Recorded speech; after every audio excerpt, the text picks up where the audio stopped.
So you guys can just run through your few programs at the beginning, and if you want to explain them while you're running them, that'd be helpful. And then we can also have some questions for you. Okay, yeah, and Awesome. we have my website for our project. Oh, awesome. Thank you very much. Thank you.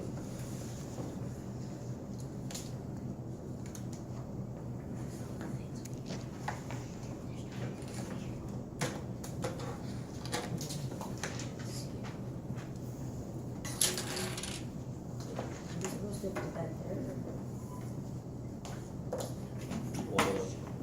Here.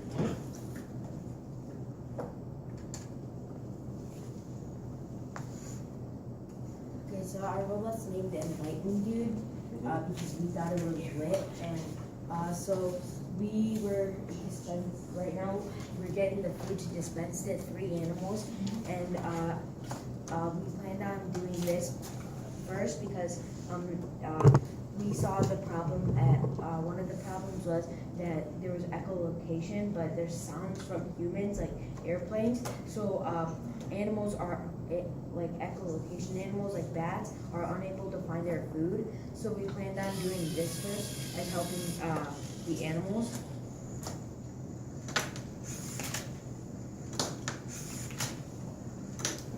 And we used two color sensors, one distance sensor, and we used three motors, one medium motor, and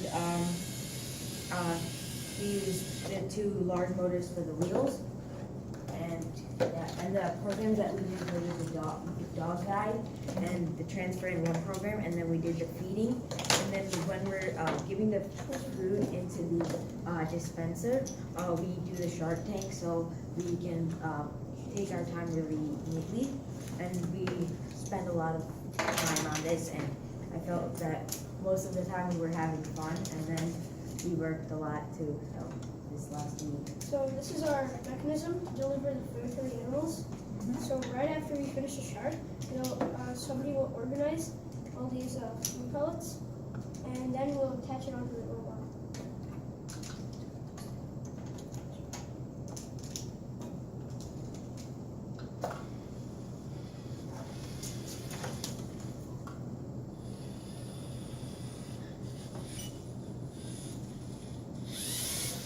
Yesterday, when we tried this out with all the people, like switching, like me and Rizvik, and then me and Omen and Rizvik, we were switching out and like seeing which ways work the best, but we're including everyone into the games.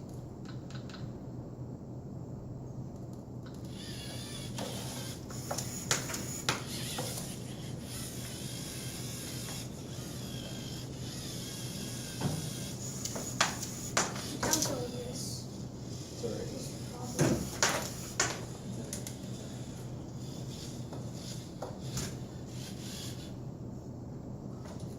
Sorry. Cool. Sorry. If you want to try it again too, you can after. Okay.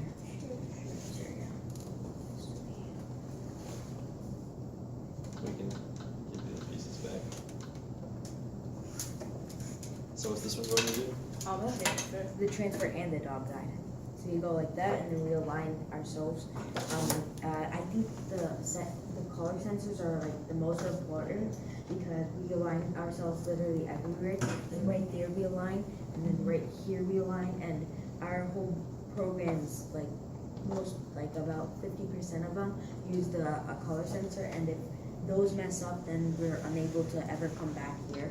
And we So would get for this penalties. specific program, we use a distance sensor to sense.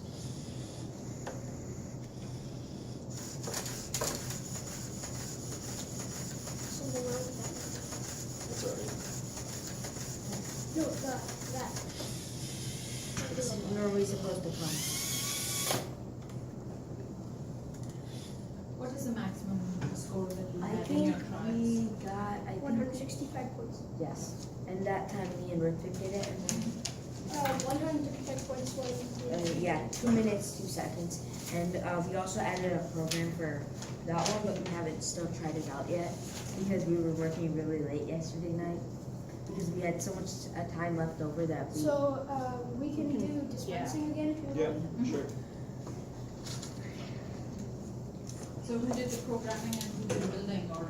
I think did we we all all did it? equally Yeah. split it out. Like we didn't want one person just sitting there when we were building the robot. So all of us built the robot. All of us programmed. Like if because we have to build the robot and then program. We can't just make one programmer just like do nothing. So did you have any strategy for the table?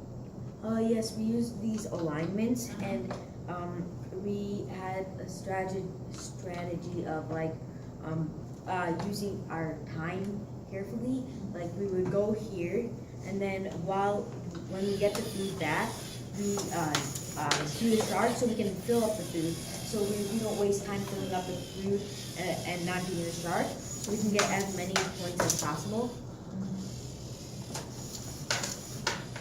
I think I know why it's happening. It's the beam of the way. Sorry, you can grab it. It's okay, don't worry.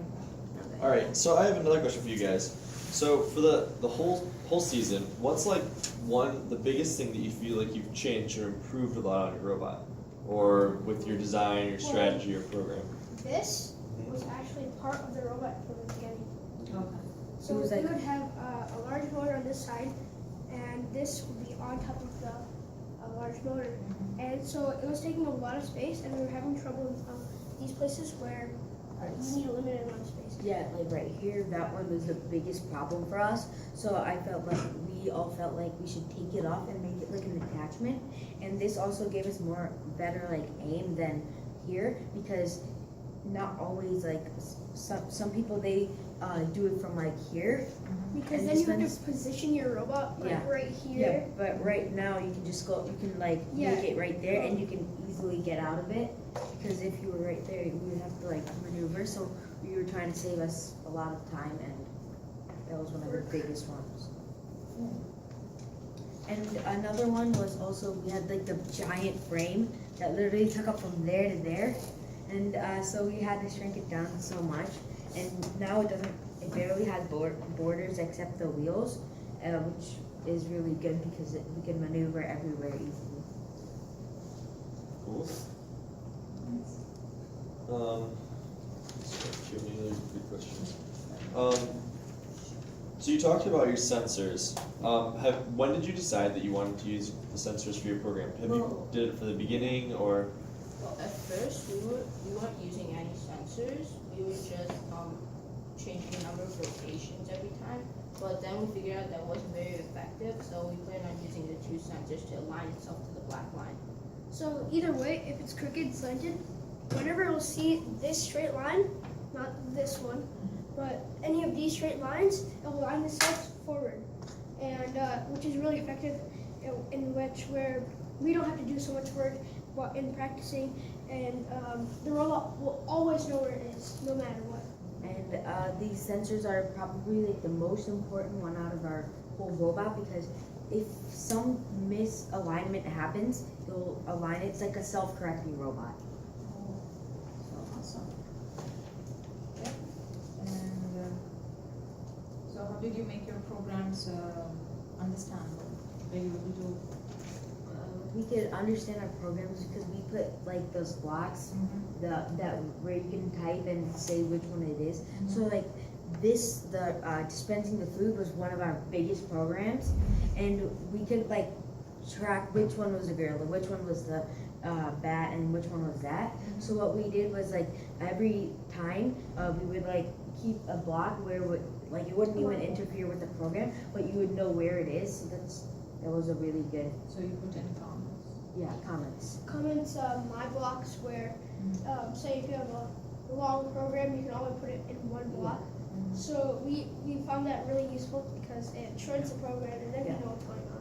Yeah, and that's where we did this one because that one was our biggest my block because we had the dispense and like why would you keep like 4 blocks doing that again and again? So Yeah. So, looking forward, what would you like say? What would be one thing you want to change in your robot to make it better for the future? Maybe the program, because Yeah. some of our programs aren't very Yeah. accurate, so. And like, But like, what one? If it was gonna be one program, what specifically would you change to add? The dispensing one. yes. Because that's our point bringer.